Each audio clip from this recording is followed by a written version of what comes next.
ലോക ചരിത്രത്തിൽ ഇതാദ്യമായി ഈശ്വര ശക്തികൾക്ക് ജീവചൈതന്യം കൊടുക്കുന്ന ഏക സ്ഥലം. ഇതൊരു ചരിത്രത്തിലും രേഖപ്പെടുത്തിയിട്ടില്ല. ഇതിനു മുൻപ് കേട്ട് കേൾവി പോലുമില്ല. കലിയുഗ അവതാരത്തിന്റെ ലക്ഷ്യം തന്നെ ഈശ്വര ശക്തികൾക്ക് പുനർചൈതന്യം കൊടുക്കുക എന്നതാണ്. ഇതിലൂടെ മനുഷ്യർക്കും എല്ലാ ജീവജാലങ്ങൾക്കും എല്ലാത്തിനും ഇത് പരമമായ സത്യമാണ്. അനുഭവത്തിൽ മാത്രം വിശ്വസിച്ചാൽ മതി. ഇതാ മഹാ അത്ഭുതങ്ങൾ ഭാരതിയമ്മയിലൂടെ എത്തുന്നു.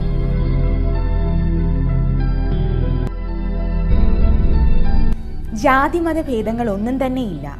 ആർക്കാണോ ഈ മഹാഭാഗ്യം ഏറ്റുവാങ്ങാൻ വിധിയുള്ളവർ അവർ വരട്ടെ. അനുഭവത്തിലൂടെ അവനവന്റെ മനസ്സിലെ കറകൾ ഇല്ലാതാക്കി ഭഗവാനിൽ അർപ്പിച്ച് ഈ മഹാഭാഗ്യം ഏറ്റുവാങ്ങുക. ഈ സത്യം അനുഭവിച്ചറിയുക.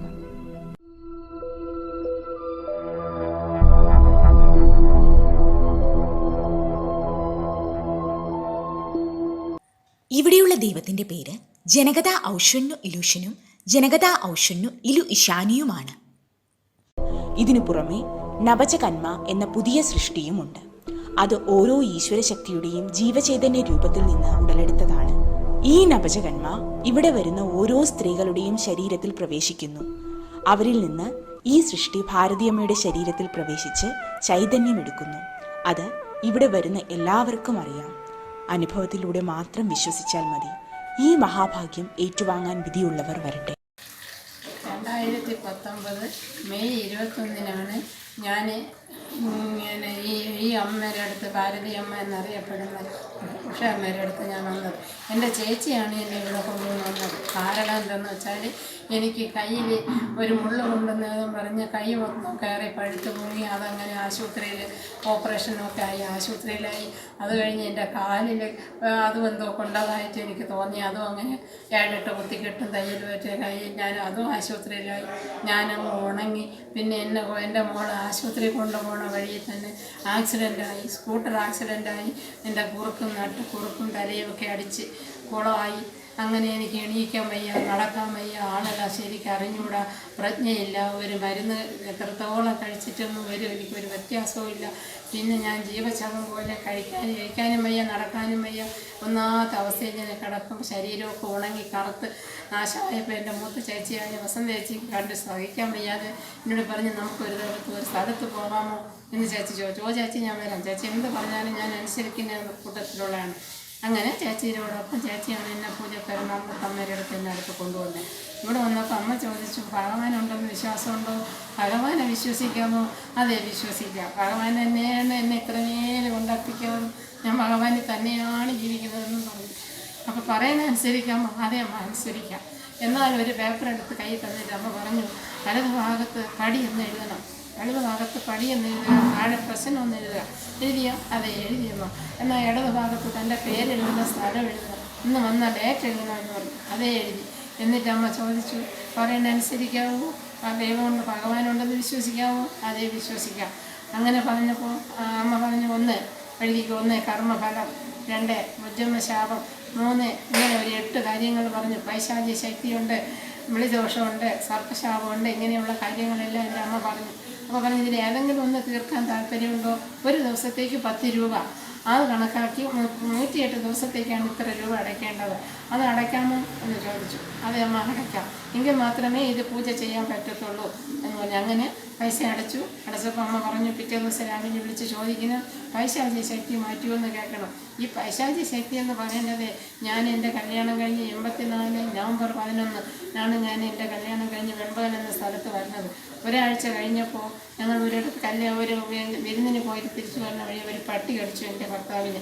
അതിനോടൊപ്പം വീട്ടിൽ വന്ന് കയറുമ്പോൾ എനിക്ക് നല്ല ശ്വാസം മുട്ട്. പിന്നെ കൂടെ ശ്വാസം മുട്ട്, ഭയങ്കര ശ്വാസം മുട്ട്. 17 വർഷം ഞാൻ ശ്വാസം മുട്ടി കിടന്നത്. ശ്വാസം പോവുകയില്ല, ജീവൻ എടുക്കുകയില്ല. എനിക്ക് ആഹാരം കഴിക്കാൻ വയ്യ, എനിക്ക് ഡ്രസ്സ് ഇടാൻ വയ്യ. ഇങ്ങനെയുള്ള ഒരുപാട് ബുദ്ധിമുട്ടുകൾ അനുഭവിച്ച് 17 വർഷക്കാലം ഞാൻ കിടന്ന് ശ്വാസം മുട്ട് അനുഭവിച്ചു.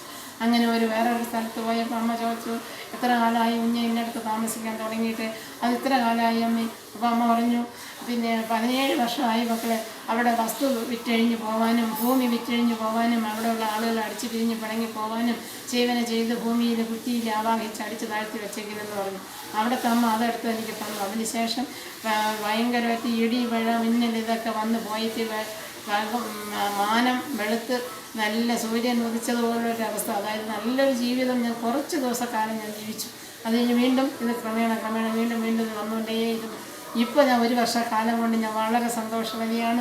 ഞാൻ അമ്മയുടെ അടുത്ത് വന്നതിന് ശേഷം എൻ്റെ ആ പൈശാചിക ശക്തി എന്താണെന്നും ആ പൈശാചിക ശക്തി അമ്മ മാറ്റിത്തരികയും ചെയ്തതോടുകൂടി എനിക്ക് ഇന്ന് വരെ ഒരു അസുഖം വന്നിട്ടില്ല. അഥവാ ശ്വാസം മുട്ടോ കഫക്കെട്ടോ ജലദോഷമോ എന്തെങ്കിലും ഒരു തുമ്മലോ എന്ത് വന്നാലും ഞാൻ അമ്മയെ വിളിക്കും. അമ്മ ഇന്നതാണ് സംഭവം എന്ന് പറഞ്ഞു കഴിഞ്ഞാൽ അമ്മ ഉടനെ പറയും 1 2 3 4 ശക്തികൾ ഇരിക്കുകയും അതിപ്പോൾ മാറും, ഇപ്പോൾ പവർ വരും, ഇപ്പോൾ മാറും എന്ന് പറഞ്ഞാൽ അതുപോലെ തന്നെ ഗ്യാസ് കൊണ്ടങ്ങ് പെരുവി വയറും എല്ലാം കൊണ്ട് എനിക്ക് നിൽക്കാൻ വയ്യാതെ പാവാട വരെ ഞാൻ അഴിച്ചിട്ടിരിക്കുന്ന ഇതായിരിക്കാം. ആ സമയത്ത് ഉടനെ ഞാൻ അമ്മയെ വിളിക്കും. അമ്മ ഇങ്ങനെ ഗ്യാസ് കയറി വയറ് കയറി പെരുവി എനിക്ക് ശ്വാസം മുട്ടിയിരിക്കാൻ വയ്യാന്ന് പറഞ്ഞാൽ ഇപ്പോൾ വരും. 1 2 3 4 നമ്മ ഇങ്ങനെ പറയുന്ന സമയത്ത് തന്നെ അതങ്ങ് വരികയും ബലൂണ് പെരുവിയതുപോലെ ഇരുന്നിട്ട് അതങ്ങ് താഴ്ന്നു പോവുകയും ഒക്കെ ചെയ്യുന്ന അനുഭവം പറഞ്ഞറിയിക്കാൻ വയ്യാത്ത ഒരനുഭവമാണ്. ഭഗവാൻ എൻ്റെ അനുഗ്രഹം കിട്ടുമെന്ന് പറഞ്ഞ് എല്ലാവരും പറഞ്ഞ് കേട്ടിട്ടുള്ളതേ ഉള്ളൂ. ഞാൻ ധാരാളമായി അനുഭവിക്കുന്നു, 1 വർഷം കൊണ്ട് അനുഭവിക്കുന്നു. ഒരുപാട് എല്ലാ കാര്യങ്ങളും എല്ലാം ഭഗവാനിൽ തന്നെയാണ്, ഭഗവാൻ നമ്മളിൽ തന്നെയാണ് എന്ന് ഉറച്ച വിശ്വാസത്തിൽ ഞാനിതാ ഇന്നും അമ്മയുടെ അടുത്ത് വന്നിരിക്കുകയാണ്. 2 മാസം കൊണ്ട് കൊറോണ വന്നതിന് ശേഷം ഇതുവരെ വരാൻ പറ്റിയില്ല. അമ്മയുടെ അടുത്ത് വന്ന് പറഞ്ഞാൽ എല്ലാം ഭഗവാന്റെ അടുത്ത് പറഞ്ഞാൽ ഭഗവാനായിട്ട് എല്ലാ അമ്മയുടെ കൂടെ എൻ്റെ എല്ലാ കാര്യങ്ങളും മാറ്റിത്തരുന്നുണ്ട്. ഇനി എൻ്റെ കുടുംബം കൂടെ എല്ലാവരും കൂടെ ഒരുമിച്ച് സഹകരിച്ച് ജീവിക്കണമെന്നൊരാഗ്രഹവും കൂടെ. അതുകൊണ്ട് അതും ഞാൻ അമ്മയുടെ അടുത്ത് പറഞ്ഞിട്ടുണ്ട്. എല്ലാം മാറും എല്ലാം ഭഗവാനിൽ സമർപ്പിച്ചുകൊണ്ട് ഞാൻ നിർത്തുന്നു. നന്ദി, നമസ്കാരം. എൻ്റെ അമ്മയ്ക്ക് കോടി പ്രണാമം, ഭഗവാന് കോടി പ്രണാമം, സദകോടി പ്രണാമം. എന്നെ ഇവിടെ കൊണ്ടുവരുന്ന ചേച്ചിക്കും എൻ്റെ പ്രത്യേക നന്ദിയും കടപ്പാടും ഞാൻ എന്നും ഞാൻ ഓർമ്മിക്കുന്നു. എൻ്റെ മൂത്ത ചേച്ചിയാണ്, അമ്മയാണ്. അമ്മയായിട്ടാണ് എൻ്റെ ചേച്ചി എന്നെ വളർത്തിയതും എന്നെ നോക്കിയതും എന്നെ സംരക്ഷിച്ചതും എല്ലാം. ഇപ്പോൾ ഒരു 5-6 വർഷം കൊണ്ട് ചേച്ചിയാകുമ്പോൾ ഇങ്ങനെ ഞാനും ഇങ്ങനെ അങ്ങനെയൊക്കെ കഴിഞ്ഞു പോകണം. എങ്ങനെ എൻ്റെ മനസ്സ് നിറച്ച് എൻ്റെ ചേച്ചി അമ്മ തന്നെയാണ്. എൻ്റെ ഹസ്ബൻഡ് ചേച്ചി, എൻ്റെ ചേച്ചി തന്നെയാണ് എൻ്റെ എല്ലാം. ഞാൻ ചേച്ചി ഒരു കാലവും മറക്കില്ല. നന്ദി, നമസ്കാരം. ലോകാ സമസ്ത സുഖിനോ ഭവന്തു. ഭഗവാൻ ശംഭോ വരാതെ. കൊറോണ വന്നതിന് ശേഷം ഇതുവരെ എനിക്ക് വരാൻ പറ്റിയില്ല. വീണ്ടും നിന്ന് ഞാനിതാ ഓടി വന്നു. ഇവിടെ വന്ന് കണ്ടപ്പോഴും ഇവിടെ വന്ന് ഭഗവാനെയും ദേവിയമ്മയും കണ്ട് അമ്മയും കണ്ടപ്പോൾ എനിക്ക് വളരെ സന്തോഷം. അതുപോരാതെ എനിക്കൊരു നിധി പോലെ എനിക്കൊരു നല്ലൊരു പദ്യഭാഗം തന്നു. അത് വായിച്ച് കേട്ടപ്പോൾ 14 അവതാരവും നിറഞ്ഞു നിൽക്കുന്ന ഭഗവാന്റെ എല്ലാ രൂപങ്ങളും 10 അവതാരത്തിൽ എല്ലാ കാര്യങ്ങളും വായിക്കുന്നതിൻ്റെ കൂട്ടത്തിൽ എല്ലാ കാര്യങ്ങളും അറിയാൻ സാധിച്ചു. ഇതുപോലെ ഞാൻ പലരിടത്തും പറഞ്ഞു കൊടുത്ത് എന്നോടൊപ്പം ഒരുപാട് ആൾക്കാർ എന്നോട് സഹകരിക്കുന്ന ആൾക്കാരുണ്ട്. അവരടുത്തൊക്കെ ഞാൻ ഏകദേശം പേരെടുത്തും പറഞ്ഞു. കുറേ ആൾക്കാരൊക്കെ കൂടെ വരുന്നുണ്ട്. അവർക്കും കൊള്ളാം. ഒരു മരുന്നോ ഒരു ഗുളികയോ ഒരു എണ്ണയോ ഒരു വകയും ഇല്ലാതെ, അത് മരുന്നെന്ന വർഗമേ ഇല്ലാതെ നമ്മുടെ അസുഖം മാറ്റണം ഒരേ ഒരു സ്ഥാപനം നമ്മുടെ അമ്മയുടെ പ്രതിനിധി, അമ്മയുടെ തിരുസന്നിധി മാത്രം. ലോകാ സമസ്ത സുഖിനോ ഭവന്തു. എല്ലാ ജനങ്ങളും ഇതിനോടൊപ്പം വരണമെന്ന് പ്രത്യേകം ഞാൻ പറയുന്നു. എല്ലാവരും നമ്മുടെ കേരളത്തിലായാലും ലോകത്തുള്ള എല്ലാ ജനങ്ങളും ഇവിടെ വന്ന് അവരുടേതായ എല്ലാ കാര്യങ്ങളും മാറി എല്ലാ ഈശ്വര സന്നിധിയിൽ എത്തും എന്നുള്ളതിന് നല്ലൊരു ഉറപ്പാണ് ഞാനിത് പ്രത്യേകം പറയുന്നത്. ലോകാ സമസ്ത സുഖിനോ ഭവന്തു.